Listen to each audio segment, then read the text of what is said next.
નમસ્કાર બીબીસી ગુજરાતીમાં તમારું સ્વાગત છે। હું છું દીપક। આપણે આજે આ વિડીયોની અંદર વાત કરવાના છીએ એક શક્તિશાળી વાવાઝોડાની। એટલું શક્તિશાળી વાવાઝોડું કે જેની પવનની ગતિ જે છે એ એક સમયે 200 કિલોમીટરની ઉપર પહોંચી ગઈ હતી। અને એ વાવાઝોડું જે છે એ એટલે આપણે ત્યાં ભારત ઉપર નહીં પરંતુ અમેરિકા ઉપર ત્રાટક્યું છે। અને એ વાવાઝોડું અહીંયા જે છે એ ત્રાટક્યું છે, આની વાત આપણે કરવાના છીએ। અહીંયા જે છે મેક્સિકો નામનો દેશ છે, આ જે છે એ આખું અમેરિકા છે અને એના ઉપર જે છે એ કેનેડા નામનો દેશ છે, એટલે કે કેનેડા અહીંયા આવેલું છે, આ અમેરિકા છે અને અહીંયા જે છે મેક્સિકો નામનો દેશ આવેલો છે અને આ બધા અહીંયા જે છે કેરેબિયન ટાપુઓ ને બધા દેશો આવેલા છે। આ જે છે એ દક્ષિણ અમેરિકાના દેશો છે, જ્યાં આપણે ત્યાં પેરુ ને બ્રાઝિલ ને બધા દેશો જે છે, ચીલી ને આવેલા છે, જેને આપણે અલ નીનોની જે વાત કરતા હોય છે કે ભાઈ અલ નીનો જે અહીંયા સર્જાય છે એ વિસ્તાર છે ને એની ઉપર જે છે એ અહીંયા અમેરિકા નામનો દેશ છે। આ તરફ જે છે એ પ્રશાંત મહાસાગર છે અહીંયા અને આ તરફ જે છે એ છે એ એટલાન્ટિક મહાસાગર છે અને આ વાવાઝોડું જે છે એ અહીંયા સર્જાયું હતું, અહીંથી આગળ વધી અને એ જે છે એ અમેરિકા ઉપર સર્જાયું હતું। હું તમને ભૂગોળની માહિતી એટલા માટે આપતો હતો કારણ કે એના કારણે જે છે એ તમને ખબર પડે કે ભાઈ આપણે ક્યાંની વાત કરી રહ્યા છીએ। આ જે છે અમેરિકા નામનો દેશ છે।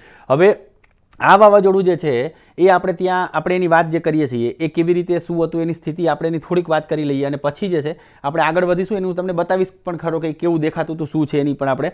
હવે આ જે છે એનો ટ્રેક છે, અહીંયા જે છે એ આ વાવાઝોડું એ ત્રાટક્યું હતું અહીંયા અને અહીંથી જે છે એ વાવાઝોડું ઉત્પન્ન થયું હતું। આવી રીતે આગળ વધતા જે છે એ અહીંયા પહોંચ્યું અને અહીંયા જે છે એ અમેરિકાની અંદર જે છે એ વાવાઝોડું ત્રાટક્યું હતું અને એની ગતિ જે છે પવનની ગતિ એ લગભગ 200 કિલોમીટર ઉપર જે છે એ ત્યાં પહોંચી ગઈ હતી। એટલે એને જે છે એ ફ્લોરિડા રાજ્ય જે છે અમેરિકાનું, ત્યાં એને જે છે લેન્ડફોલ થયું હતું। લેન્ડફોલનો મતલબ એ છે કે ત્યાં વાવાઝોડું ત્રાટક્યું હતું અને જ્યારે એવું કહેવામાં આવે છે કે ભાઈ આ જે છે એ ખૂબ એકદમ સ્પીડ, એટલે જેની પવનની ગતિ ખૂબ વધારે કહેવાય, એ પવનની ગતિ લગભગ ત્રાટક્યું ત્યારે 180 કિલોમીટર પ્રતિ કલાકની ઝડપે જે છે એનો પવન હતો। આ જે છે એ વાવાઝોડાના જે તમે આપણે જે થોડુંક હું તમને ઝૂમ કરીને બતાવું કારણ કે એના જે ફોટા જે છે એ તમને દેખાશે કે આ સેટેલાઇટ તસવીર જે છે, સેટેલાઇટ તસવીર જે છે એ આ વાવાઝોડાની છે। અહીંયા તમે જુઓ કે અહીંયા જે છે એ વાવાઝોડાની આંખ દેખાઈ રહી છે અહીંયા। એટલે વાવાઝોડું જ્યારે ખૂબ શક્તિશાળી બને અને ચારે તરફ આ રીતે પવન જ્યારે ઘૂમતા હોય ત્યારે વચ્ચેની જગ્યા એકદમ ખાલી થઈ જાય, એટલે ચારે તરફ વાવાઝોડું હોય અને આંખની જગ્યાએ જો તમે આવો, તમારો વિસ્તાર આવે અને તમે ઉપર જુઓ તો તમને ઉપર એકદમ ચોખ્ખું આકાશ દેખાય, એટલે એટલી ક્લીન આંખ થઈ જાય, એને આંખ કહે છે વાવાઝોડાની। પરંતુ એની આજુબાજુની જે જગ્યા જે છે કે જ્યાં તમે પછી જ્યારે આગળ વધે આંખ, તો એની આજુબાજુનો જે પવન હોય એ ખૂબ શક્તિશાળી હોય છે અને આ વાવાઝોડાને કારણે ઘણું બધું નુકસાન થાય। માનો કે 200 કિલોમીટરની સ્પીડથી જે વાવાઝોડું આગળ વધે તો એની અંદર કેટલું નુકસાન થાય તમે જોઈ શકો છો। અહીંયા જે છે એ વાવાઝોડાના બીજા ફોટા પણ, એટલે જે છે સેટેલાઇટ તસવીર આ જે છે એ પણ તમે જુઓ કે અહીંયા એના સિવાય ફ્લોરિડા સિવાયના રાજ્યોની અંદર પણ જે છે હવે વરસાદ પડશે, ભારેથી અતિભારે વરસાદ પડવાની શક્યતા છે અને એ વાવાઝોડું ત્યાં જે છે એ બીજા રાજ્યોની અંદર પણ એ અસર કરશે। હવે વાવાઝોડું જે છે એની કેટેગરી બનાવે, એટલે કે ભાઈ 1 થી લઈ અને 5 નંબર સુધીની કેટેગરી હોય છે।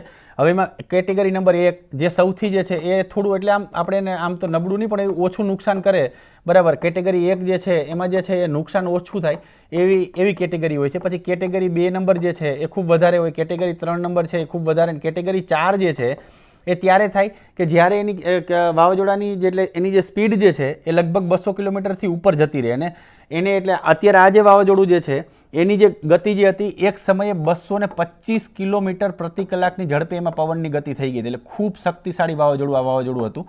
અને એના પછી એ જ્યારે ત્રાટક્યું ત્યારે પણ લગભગ 200 કિલોમીટરની આજુબાજુ કે 180 કિલોમીટરની આજુબાજુ જે છે એની ગતિ હતી ફ્લોરિડા ઉપર, જ્યારે એનું લેન્ડફોલ થયું ત્રાટક્યું ત્યારે એટલી પણ આની ગતિ, એટલે એ પણ ખૂબ તાકાતવર વાવાઝોડું જેના કારણે જે છે ખૂબ મોટું નુકસાન આપણે એને ત્યાં થતું હોય છે। કેટેગરી નંબર 5નું જે વાવાઝોડું જે છે એમાં 250 કિલોમીટર એટલે 252-53 કિલોમીટર પ્રતિ કલાકની ઝડપથી વધારેનો પવન થઈ જાય તો એ કેટેગરી 5, જેને સુપર સ્ટ્રોમ કહે છે, એટલે કે ખૂબ જ અત્યંત જે મહાશક્તિશાળી વાવાઝોડું કહેવાય એ આપણે ત્યાં જે છે એ કેટેગરી 5 નામનું વાવાઝોડું હોય છે। ફ્લોરિડામાં જ્યાં આ વાવાઝોડું ત્રાટકવાનું હતું એ જગ્યાના જે બધા દ્રશ્યો જે છે કે આ પ્રકારની સ્થિતિ ત્યાં સર્જાઈ હતી ભયંકર। પહેલાં તો પુષ્કળ પવન, એની સાથે પુષ્કળ વરસાદ ત્યાં પડતો હતો અને એ છે તમે જુઓ કે ફ્લોરિડા અહીંયા રાજ્ય આવેલું છે। હવે આ બધો જ જે દરિયા કિનારો જે છે એ દરિયા કિનારાના વિસ્તારોને જે છે એ વાવાઝોડું જે છે એ અસર કરવાનું છે, એટલે કે અસર કરી ઘણા બધા વિસ્તારોમાં અને એવી પણ ચેતવણી આપવામાં આવી હતી કે ભાઈ અહીંયા જે છે એ 10 થી 15 ફૂટ ઊંચા દરિયાના જે મોજા જે છે, આ બધા જે વિસ્તારો જે છે